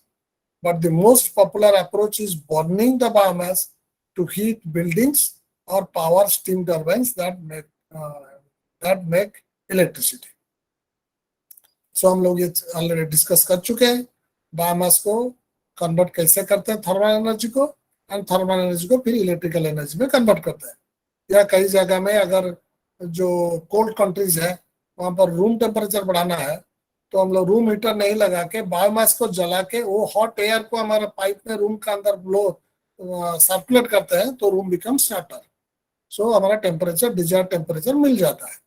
Like solar thermal and photovoltaic जैसे सन को हम लोग thermal energy के रूप में use कर सकते हैं, इलेक्ट्रिकल फोटोवोल्टाइक सोल में यूज कर सकते हैं. सिमिलरली बायोमास को जला के हम टरबाइन का थ्रू इलेक्ट्रिसिटी निकाल सकते हैं या गर्म हवा या गर्म स्टीम को लेके रूम टेम्परेचर और रूम को टेम्परेचर को बढ़ा सकते हैं. सो बायोमास एनर्जी देखिए फ्यू एग्जांपल्स. ये कितना बायोमास देखिए, या राइस हस्क को, या powders of the farm waste हो, या ड्राई लीफ का वेस्ट हो, या ये जो शुगर केन का जो जब खेती काटा जाता है जो वेस्ट निकलता है इसको भी पाउडर करके जला सकते हैं. Plenty of biomass available throughout the world which can be utilized, burned, and the steam can be generated. ये burning का time में भी, और there are methane and ethane which can be also be stored in huge tanks like this. जो biomass हम लोग घर में भी गांव में भी आजकल चल रहा है, काव डंग से निकलता है, उसको एक जगह में पचा दिया जाता है और उसमें से मीथेन इथेन जो इनफ्लेमेबल गैसेस निकलते हैं उसको लाके हम लोग एक बड़ा गैस चैम्बर में स्टोर कर देते हैं और पाइप से लेके हम लोग यूज करते हैं. सो this is biomass energy. Next is marine energy. Although हम तो बोल चुके हैं आपको मेराइन एनर्जी का 2-3 यूजेस, अभी थोड़ा देखते थे थ्योरी क्या बोलता है. Although it is still an emerging technology, marine energy leverages the oceans natural movements to produce energy. there are a few different types of marine energy sources being developed, such as wave energy, tidal energy, and energy from the ocean currents. आप लोगों को जानकारी होगा कि wave जो होता है वो कंटिन्यूअस होता है, कभी बड़ा ऊपर जाता है, कभी नीचे जाता है, depending upon the wind flow और the cyclonic effect on the sea surface. और जो टाइडल होता है ये फिक्स टाइम में आता है, पानी ऊपर उठा जाता है फिर नीचे वापस आ जाता है, लो टाइड हाई टाइड। और जो करंट होता है ये इंटरकंटिनेंटल, यहाँ से अंडर करंट, समुद्र का अंदर में करंट यहाँ से कैस्पियन सी तक जाता है, कैस्पियन मतलब अटलांटिक सी से इंडियन ओशन तक आता है, इंडियन ओशन से और कोई ओशन में जाता है। There all this flows from countries to countries. और ये इसका साथ में क्या करता है ना, डिफरेंट टेम्परेचर भी लेके जाता है साथ में। और ये करंट को भी हम लोग यूज कर सकते हैं जो अंडर सी करंट है। वाई फास्ट लाइन में जो लिखा है it is still an emerging technology, क्यों एमर्जिंग बोला जाता है?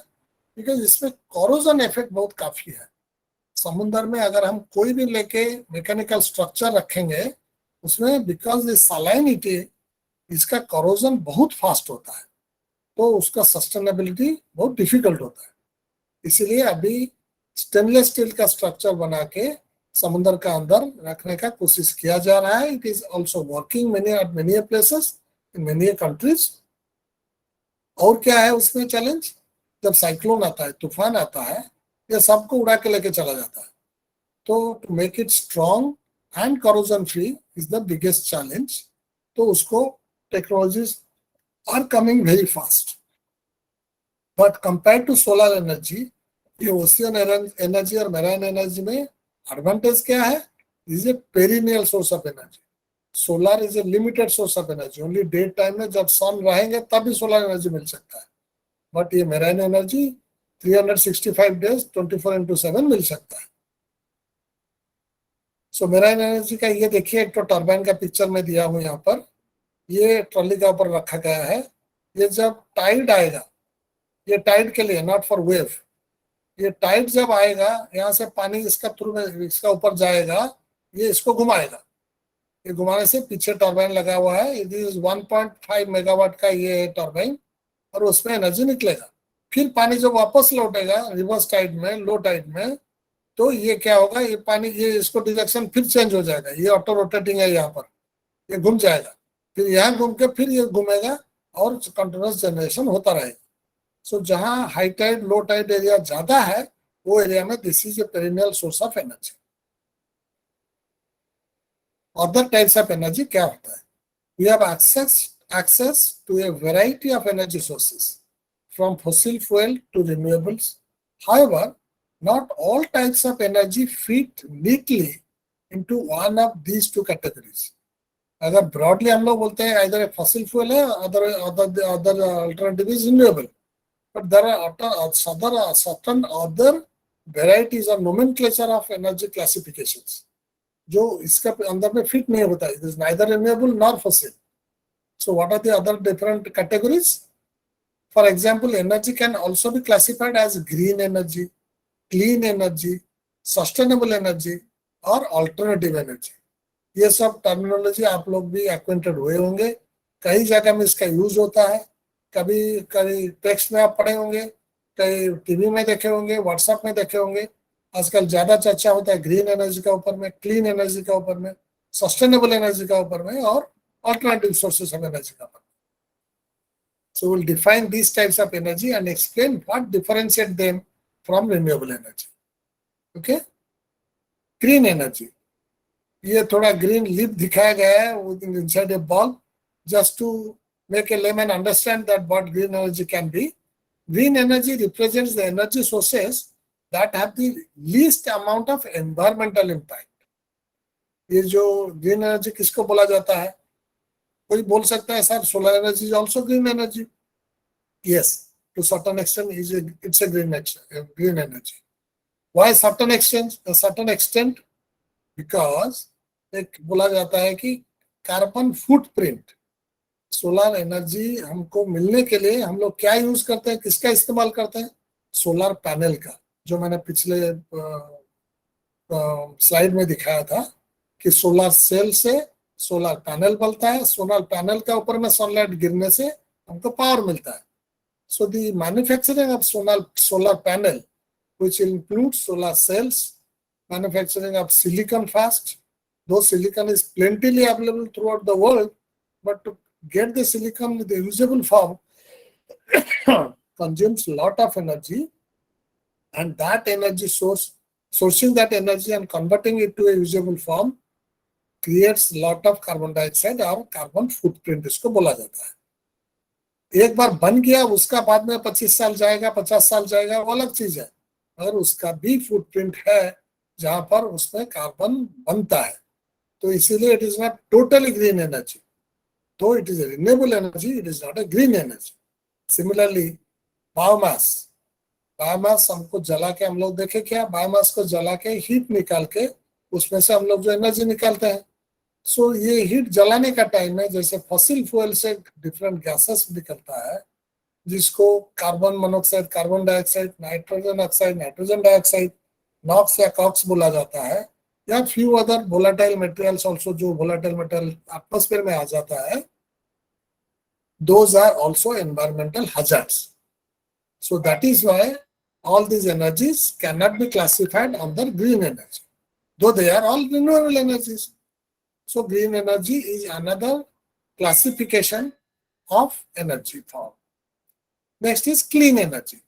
What is clean energy? Clean energy is that is energy that doesn't emit any harmful greenhouse gases or pollutants during the generation of process.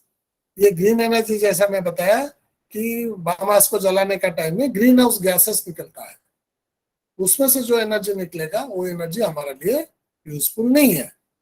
Useful useful है, मगर उसका मतलब they are not clean. वो लोग green house effect डालते हैं, मतलब heat temperature जो सरफेस में बढ़ाते हैं. ग्रीन हाउस क्या होता है, जब जो लाइट हमारा अर्थ सरफेस में गिरता है, उससे कुछ तो हीट ऑब्जर्व हो जाता है, कुछ हीट रिफ्लेक्ट बैक करता है. वो रिफ्लेक्ट करने का टाइम में ऊपर में अगर क्लाउड रह जाता है तो it doesn't go back to the atmosphere, it reflects back to the earth again. या और कुछ अगर ग्रीन हाउस इफेक्ट क्या होता है, ओजोन लेयर को डिप्लीट करता है सम गैसेस.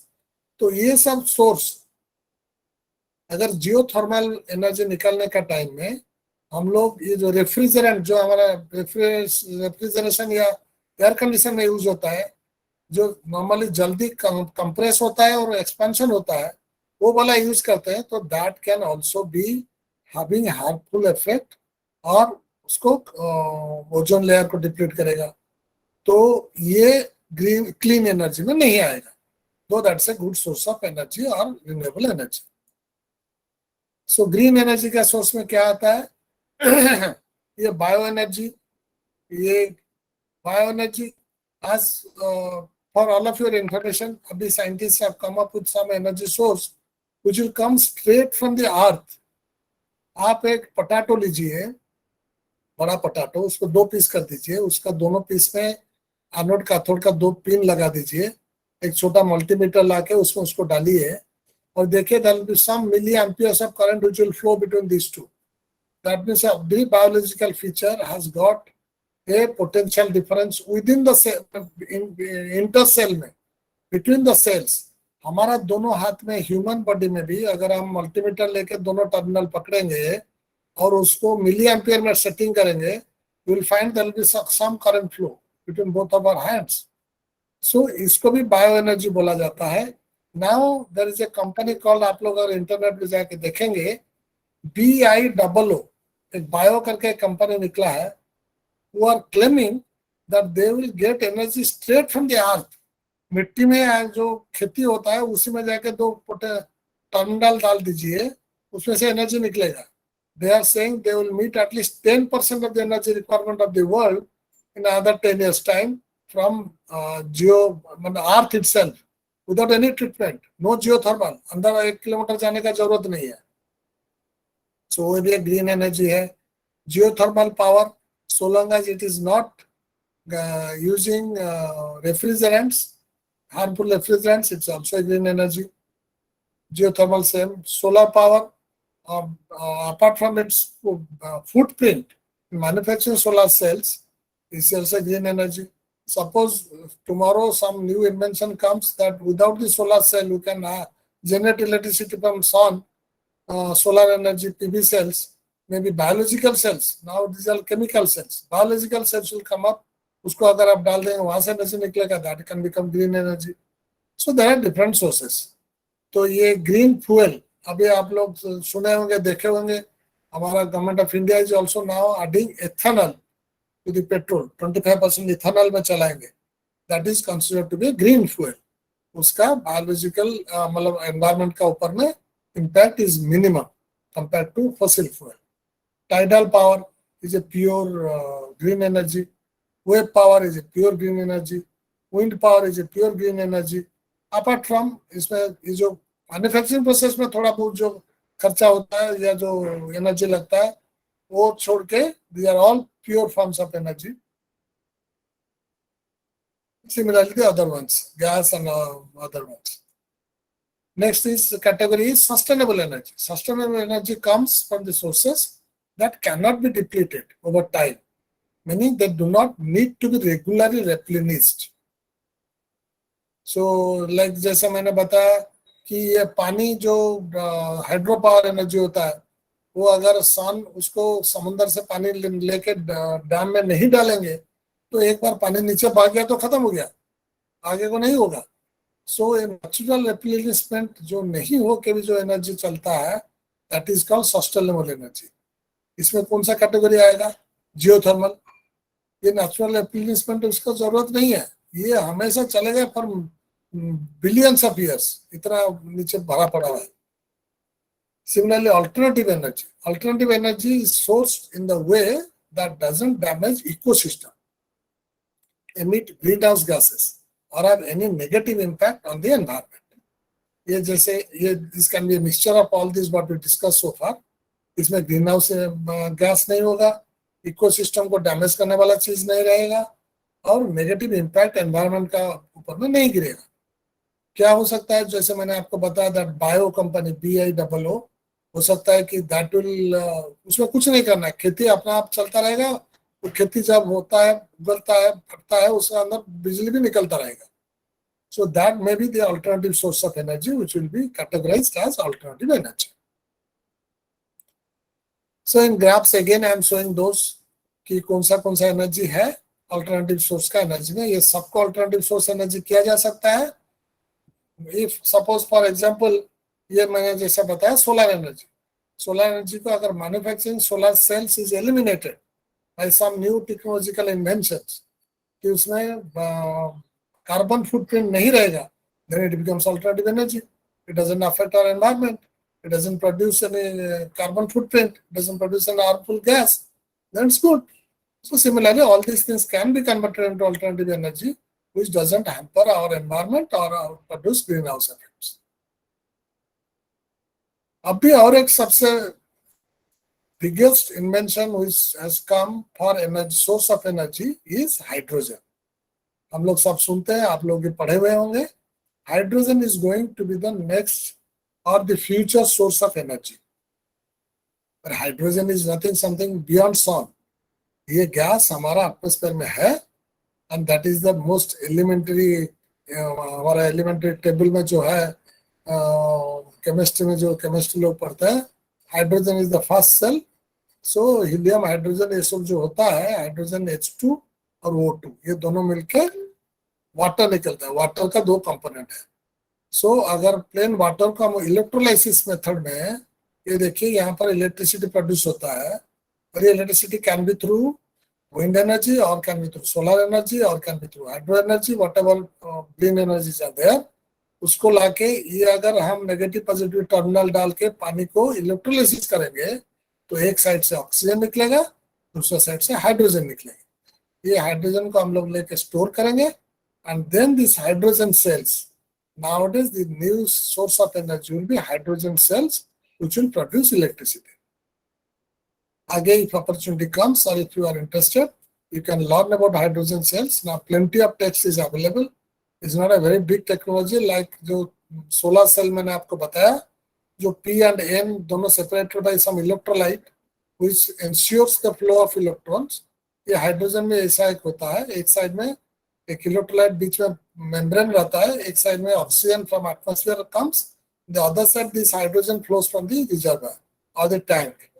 और ये जब दोनों साइड में दो टर्मिनल लगा दिया जाता है तो ये करंट फ्लो करता है, and this oxygen comes in contact with the hydrogen through this membrane of electrolyte, and that again forms, जो हम इलेक्ट्रोलिसिस करके पानी को हाइड्रोजन ऑक्सीजन बनाया था, यहाँ पर रिएक्शन होकर फिर पानी बन जाता है. सो ये हाइड्रोजन सेल या हाइड्रोजन पावर सेल का जो होता है, इसका बाई प्रोडक्ट या वेस्ट जो निकलता है, that is water again. So this is the most green energy we can tap. ये हाइड्रोजन जैसे निकालने का टाइम में जो सोर्स ऑफ इलेक्ट्रिसिटी हम लोग यूज करेंगे, वो हो सकता है कि कहीं उसमें कुछ ग्रीन हाउस गैस निकल सकता है, जैसे मैं बोला कि इसका कार्बन फुटप्रिंट हो सकता है.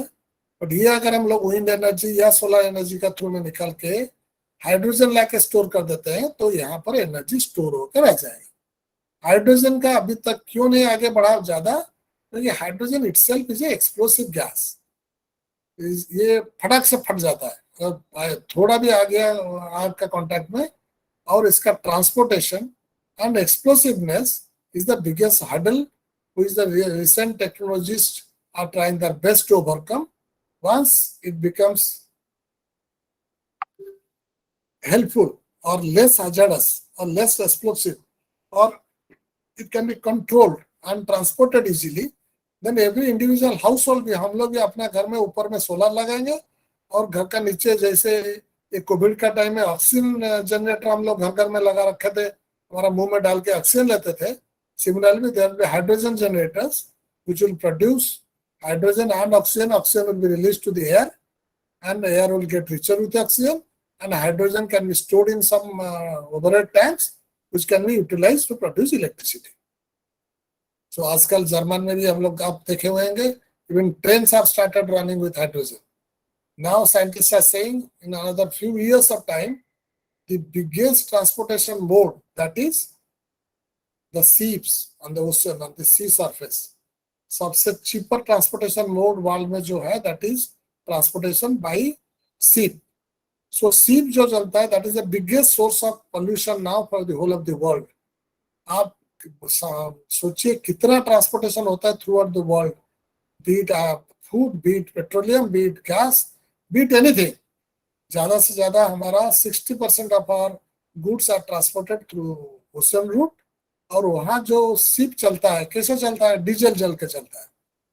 सो ये डीजल जो बर्न होता है, that goes to the atmosphere with carbon dioxide, carbon monoxide, NOx and all kind of undesirable gases that produces green house gases.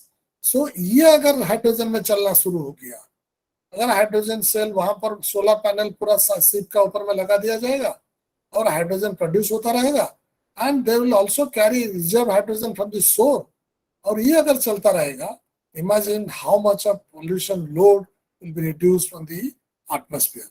सो इसीलिए hydrogen is the next source of energy.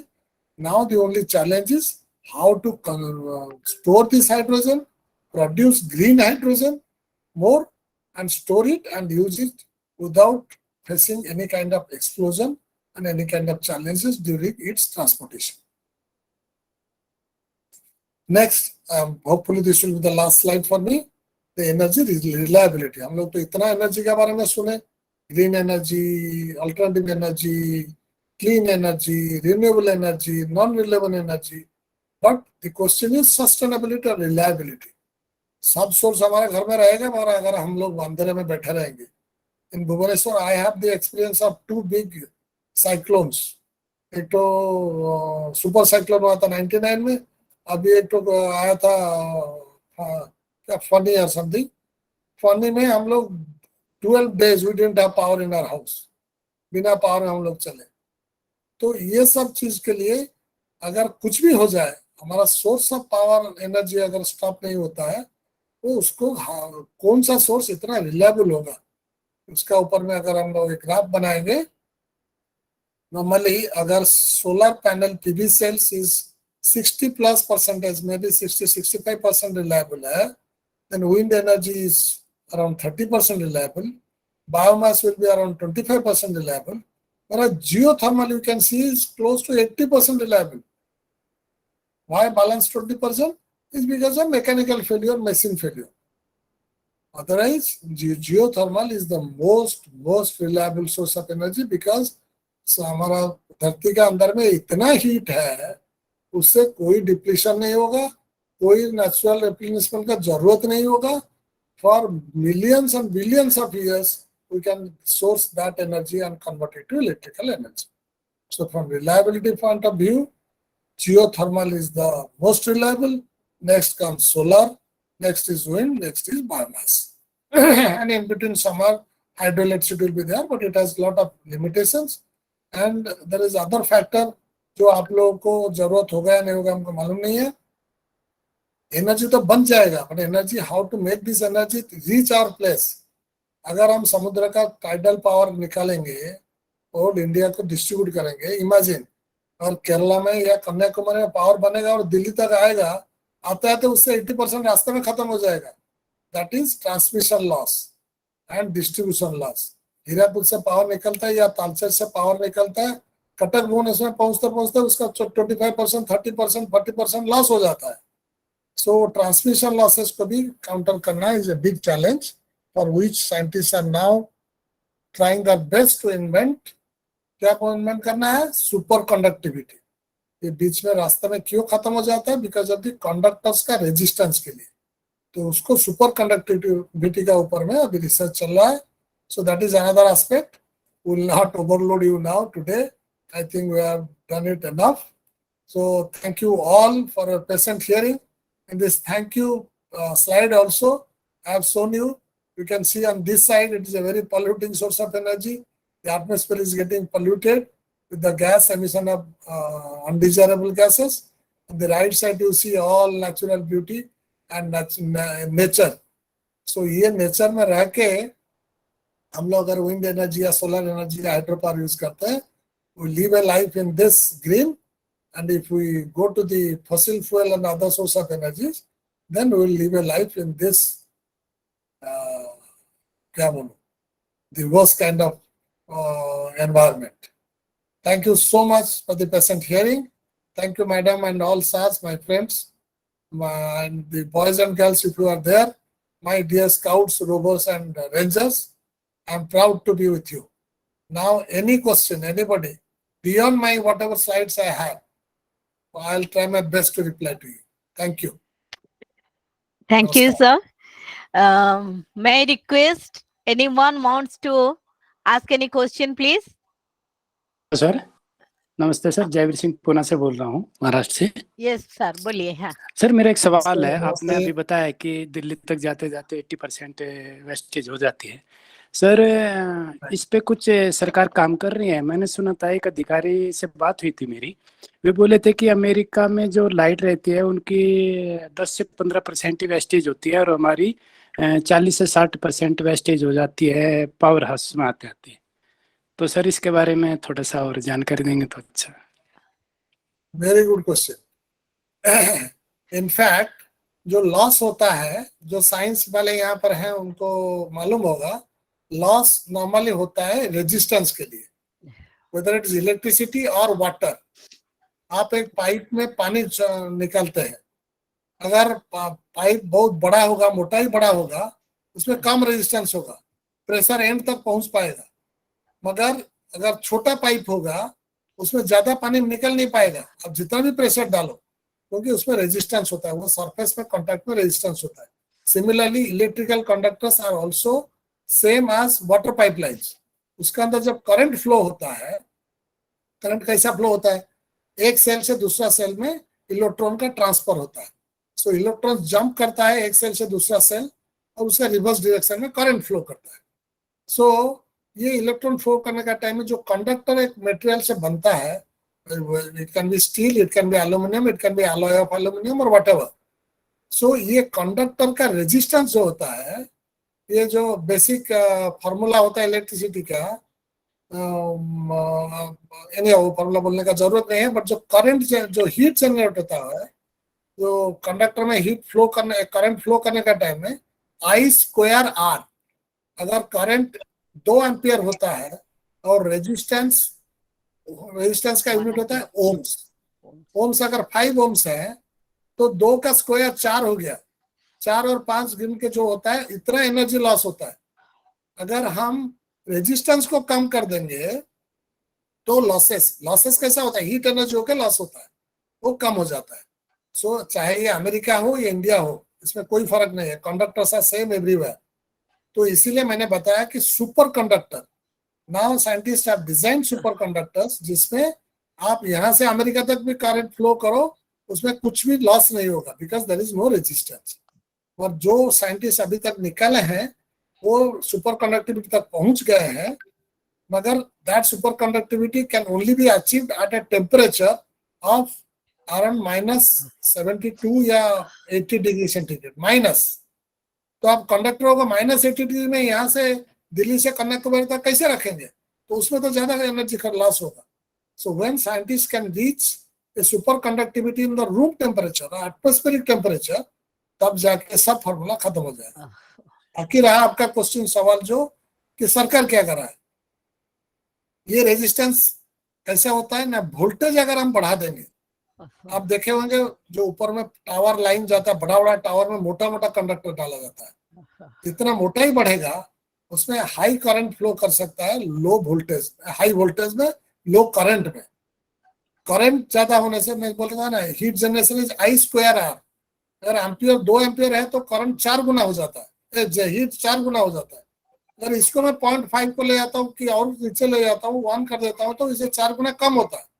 So current को लो करने के लिए हमको हमको voltage को बड़ा करना पड़ता है। सो वोल्टेज को बढ़ा के अगर हम लोग, अभी गवर्नमेंट ने क्या किया है, जो नेशनल ग्रिड जो पावर जाता है नेशनल ग्रिड में, उसको 700 मेगावाट में छोड़ने के लिए, सॉरी किलो वोल्ट में छोड़ने के लिए अभी टावर भी डाल चुके हैं। आप लोग सुनेंगे घर में हम लोग 240 वोल्ट में मिलता है, 440 में मिलता है, 33 kV, 132 kV, 232 kV, 132 kV, 240 kV, then 400 kV और 700 kV तक है। अगर 700 kV में बड़ा बड़ा कंडक्टर डाल के, बड़ा टावर डाल के, हम लोग अभी उड़ीसा से तालचेर से पावर कोलार तक जाता है कर्नाटक में, and that is DC power with high tension 700 kilo volt में जाता है, उसमें losses should be minimise. So what government is now doing is making more and more interconnectivity और ग्रिड कनेक्टिविटी, पूरा नेशनल ग्रिड करके चारों पूरा इंडिया को भी कनेक्ट कर दिए हैं। वो ग्रिड में जब पावर फ्लो करेगा तो losses will be minimised. Thank you, I hope I have replied to your query. धन्यवाद सर। Thank you, sir. Now, thank you. I'll just request Dr. Sujata Mohanty, reader in Zoology. She will propose a vote of thanks. Prior to that, I just want to share one small memento on behalf of Mahasi College of Natural Law to our honorable guest, Mr. BIMAL KRUSHNA, Mr. Shah. It's a small memento, sir, to remember Bharat Scouts and Guides, to remember Bharat Scouts and Yeah, I am privileged and honored to be associated with Scouts and Guides. And Sir. you can have my number anytime, any queries, any question comes to your mind, anybody can approach me. I am not Yes, an sir. expert, but Yes, I will try sir. my best to meet your expectations. I'll convey, sir, your message to Dr. KP MISHRA, sir, who is our Yes. Chief Commissioner, and he Yes. will be very happy to listen about you. And you so much. someday you will also come to our headquarters, sir. We'll meet him, and we'll Yes, have yes, I a love to do that. offline I love program. Okay. Okay, sir. Thank Thank you you very so much. And I want to present a certificate to Argyarupa Samantraya, Banki Autonomous College. Are you there, ma'am? Beta ho? Yes, ma'am. Argyarupa? Okay. So please receive this certificate from our honorable guest. Thank you so Virtually. much. Thank you so much, Namita ma'am, for this golden and beautiful opportunity. हमें बहुत कुछ सीखने को मिला यहाँ से, and very thanks to Bimal sir for him valuable time. I'm from Odisha state. So I'm glad to say that really this is very nice presentation. हमारे इस एक्टिविटी से हमारा ये जो कदम है, इससे सिर्फ हमको नहीं, हम बहुत सारे लोगों को इसके बारे में बता सकते हैं क्या चीज सही है हमारे लिए, क्या क्या चीज गलत है, क्या हम जानना चाहते हैं अगली आने वाली पीढ़ी के लिए। आई थिंक ये बहुत ही मूल्यवान इंफॉर्मेशन होगा जो वो यूटिलाइज कर सकेंगे अपने फ्यूचर में। So again, thank you, Namita ma'am. Thank you, Bimal sir. Thank you so much, Beta. Thank you. God bless you. Another girl, she is Sweetie Pradhan. She also works a lot in this webinar. The Prachadapata worker, I can say, they are my support. Yes, Sweetie. Are you there, Sweetie? Thank you, ma'am. Okay. Thanks Thank to you, Sim. sir. Yes, because it God is bless you, possible only for Bimal sir, and some other day we'll invite him about only sustainable energy, which is very much required nowadays. And many science boys and girls, they asked about the question. So I'll request Sujata ma'am, we'll have a offline program on that day also. We can invite sir, and I'll talk to principal ma'am, and we'll have a program on offline so that all of us can join. Thank you. Now, Thank you so much. yes, sir. Thank you so much. Now it's time. May I request Sujata ma'am, Dr. Sujata MOHANTY, please propose a vote of thanks. Over to ma'am. Please unmute yourself, ma'am. Sujata ma'am, unmute.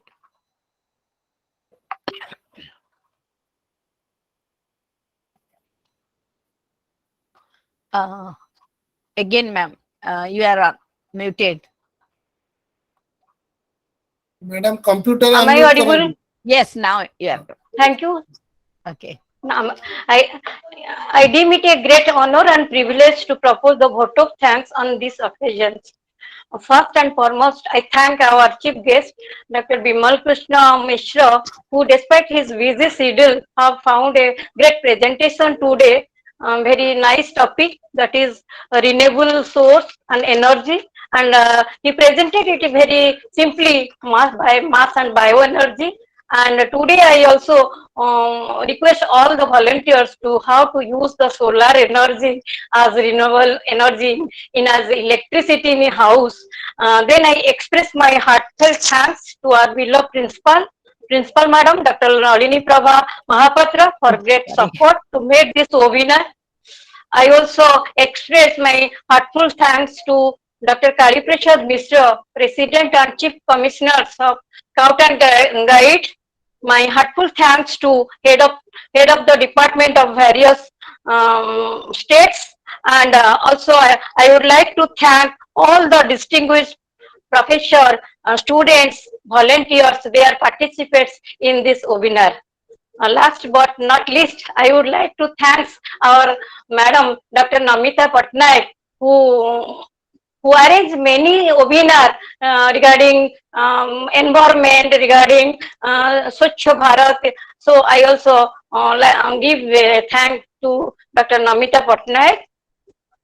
Thank you all the students, all the volunteers whose attention today's topic or seminar, that is renewable energy and clean and green energy. Thank you, sir. Thank you so much. Thank you, all of you. Thanks. And bless all of finally, thank you, Sujata ma'am. Very small and beautiful thanks. And thanks to you. Finally, I bow down my head before Lord Jagannath, who has given us uninterrupted 2 hours free internet and no hazard, nothing else. And thanks to Lord. And thanks to Madam, all of you. one thing I want to talk. Sir is there, Bimal sir. Yes. Bimal sir Yes, is sir. there. Yes, Yes, madam. Sir, myself is I am doing my work in Youth Red Cross. I am the counselor of Mercy College. So I want ମୁଁ ଚାହୁଁଛି ଯେ sir ଗୋଟେ offline technique ହଉ जो solar energy ଆଉ this renewable energy ଉପରେ during this ମାନେ climatic change ରେ ଏଟା बहुत ଦରକାର ହଉଛି ତ ଆପଣଙ୍କୁ ଆମେ ନିଶ୍ଚୟ ମହର୍ଷି କଲେଜ କୁ ଡାକିବୁ ସ୍କାଉଟ ଆଣ୍ଡ ଗାଇଡ ଆଉ ୟୁଥ ରେଡକ୍ରସ ମିଶିକି ଏ ପ୍ରୋଗ୍ରାମ ଟା କରିବୁ Sure, madam. Thank you, sir. Now Oh, madam, thank you so much. Sir. Namita, madam, Thank you, all thank of you, you. sir. I'm going to close the recording.